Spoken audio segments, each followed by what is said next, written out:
I'm an author, a transformational speaker, and an artist. And I dedicated last 6 years of my life in extensive researches and trainings and how it can empower human beings to explore and express their highest genius, expand their consciousness, thus creating a balanced and holistic life of purpose, prosperity, peace, and profoundness.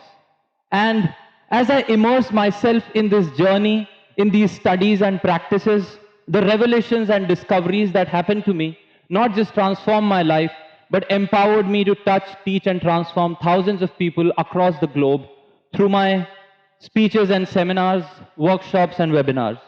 And today, my topic for this TED Talk is what our education systems don't teach us, how to master our minds, to master our destinies. So I want to ask few questions to all of you, and I want honest answers. So how many of you in your schools or colleges were taught in a focused and committed way how to increase the levels of your happiness as you grow? How to have strong, harmonious, and lasting relationships with your loved ones? How to have clarity and focus in life? And most importantly, how to go through and navigate through different situations, circumstances, and challenges of life, not from a state of agitation, frustration, anxiety, but from a state of bliss, balance, harmony, and happiness.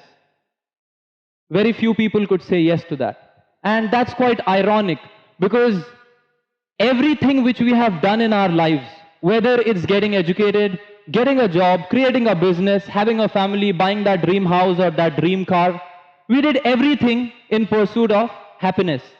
We thought that as we do all these things, as we achieve all these things, our happiness levels will increase.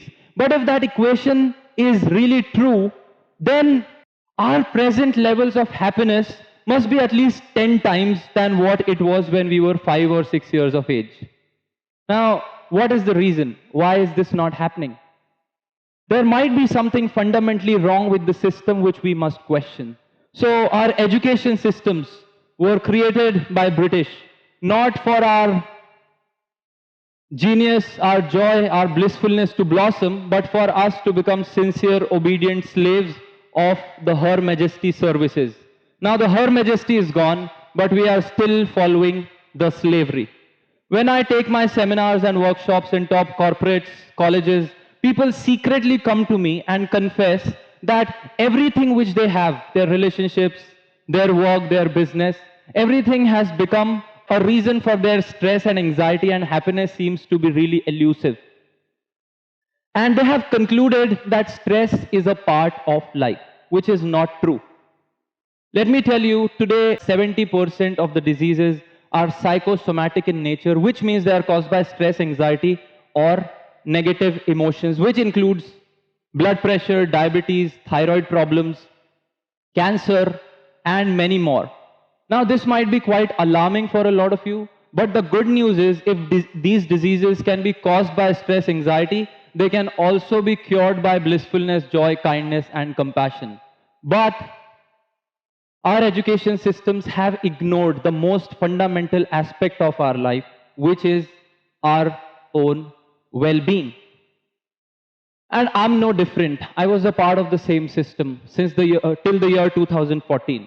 In 2013, I was diagnosed with post-traumatic stress disorder and attention deficiency hyperactivity disorder, and which resulted in a lot of poor academic performance, conflicts with people, difficulty maintaining relationships with people, and the doctors told me that it will take some 3 to 4 years for me to overcome these challenges, and they prescribed medications.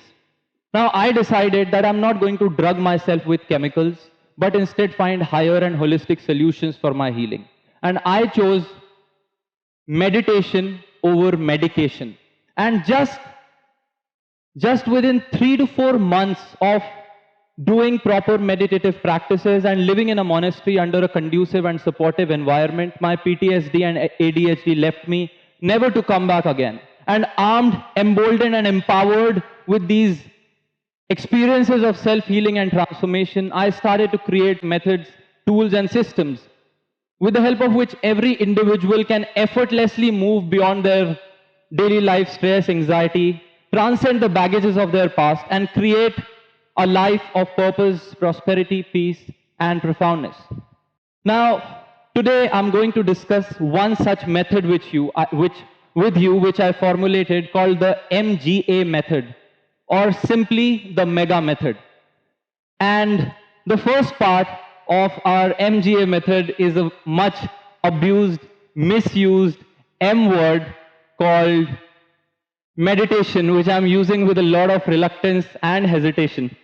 And before we discuss about what meditation is, let's understand what it is not. So meditation is not a belief system, it's not a philosophy, it's not an ideology, it's not a theology, it's not a dogma, it's not even a religious practice. It's a simple process to expand your awareness, enhance the faculties of your mind, and gain complete mastery over it. Our inner state of happiness, if we train our mind, can be produced from within and must not be mortgaged to outside situations. Now the question arises that is this state of equanimity, blissfulness, and joy only available to monks who meditate for long hours and live in monastery in secluded, serene, peaceful environments?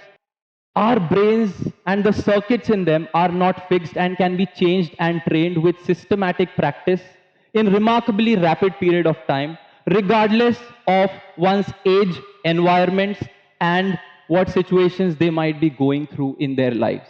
It's like muscle in the mind. The more you train it, the stronger it becomes. But unfortunately, we have never focused on training our happiness muscle, training our joy muscles. When a wave comes in an ocean, for a person who is trained in surfing, it's a wonderful adventure ride. But a person who is not trained, it's a death threat. The same is true with life. It is going to give us waves in forms of situations, circumstances, and challenges. But we have a choice to either be the surfers or be the sufferers. But again, unfortunately, forget about teaching. Our education systems don't even talk about the science and significance of meditation and how it can bring well-being in our lives. Now, when this inner state of meditation this inner state of happiness, compassion gets transformed into action, we call it generosity, which brings me to our second point, the G of our MGA method.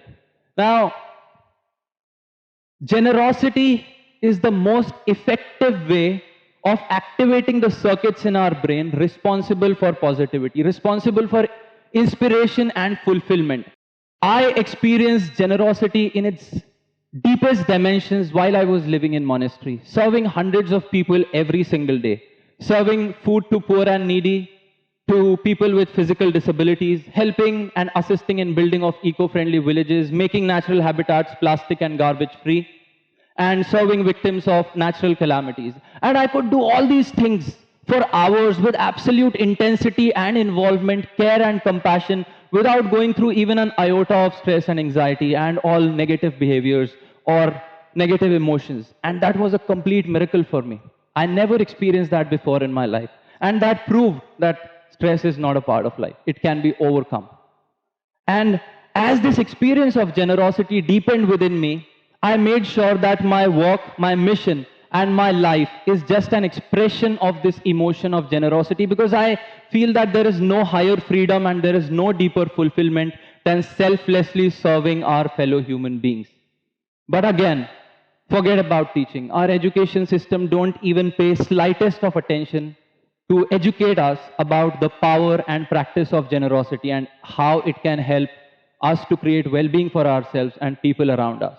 Now, this brings me to the last point of our MGA method called attention, which is the inverse of mind wandering and distractibility. An average adult spends over 47% of his waking life not paying attention to what he or she is doing. And when they are not paying attention, they reported unhappiness. But when they were actually paying attention and were in the moment, they reported higher mental coherence and well-being. William James once beautifully said that the faculty of voluntarily bringing back one's wandering attention is the very root of perception, character, and will. And the education system, which will enhance this faculty, will be the education par excellence. Now our teachers force us, push us, and dictate us to pay attention to their boring lectures, but never teach us how to enhance the faculty of attention. Now, as I mentioned earlier, I was diagnosed with attention deficiency hyperactivity disorder, which is like the peaks of not being able to pay attention. And I could overcome this just within 3 to 4 months. My own students have shown an exponential raise in their attention paying faculties just within 3 to 4 weeks of training. So what I'm suggesting is it's possible with right training. If a human being can spend just one day, one 24-hour stretch of time, without going through any negative emotion of stress, anxiety, and all that, and the day just passes with ease, happiness, and blissfulness, one's ability to use one's intelligence can go up to by 200%. Now, success is what? Productivity is what? Even creating wealth is what? Our ability to harness the faculties of our minds to its fullest.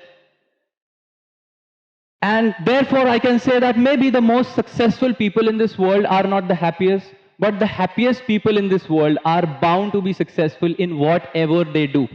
So, these simple yet powerful tools intertwined with each other can not just transform our life, but can create a wholly new way of thinking, feeling, and living a mega life. If only we have these tools with ourselves. But again, our education system never ever focused on how to master our minds, to master our destinies. Now, when I met His Holiness the Dalai Lama on 6th of June 2018 and had a conversation with him about these education systems of well-being and transformation, he not just appreciated my work, but also bestowed upon me this responsibility and this mission to teach these systems to people and especially leadership. Since then, we have impacted over 25,000 people. And I believe that our humanity needs these systems of education, these systems of well-being more than ever. Our planet, our humanity recently saw a pandemic. We are going through an ecological crisis, an economical crisis, and now they are saying that we are going to be hit by one more pandemic, the pandemic of mental health. Now, isn't it the responsibility of us human beings who claim to be the most evolved and intelligent species on the planet to not add one more problem, one more pandemic to the planet, but take charge, take responsibility of becoming a part of solution, creating well-being in our lives and lives of our loved ones? And I feel we human beings have the capability to actually create well-being for ourselves if only we equip ourselves with necessary systems and tools to make it happen. My hope, wish, and endeavor is just this, to make sure that together as humanity, we rise and shine and lead the humanity towards a new awakening during the times of adversity, and it's possible. Let's together take responsibility of making it happen. Thank you very much.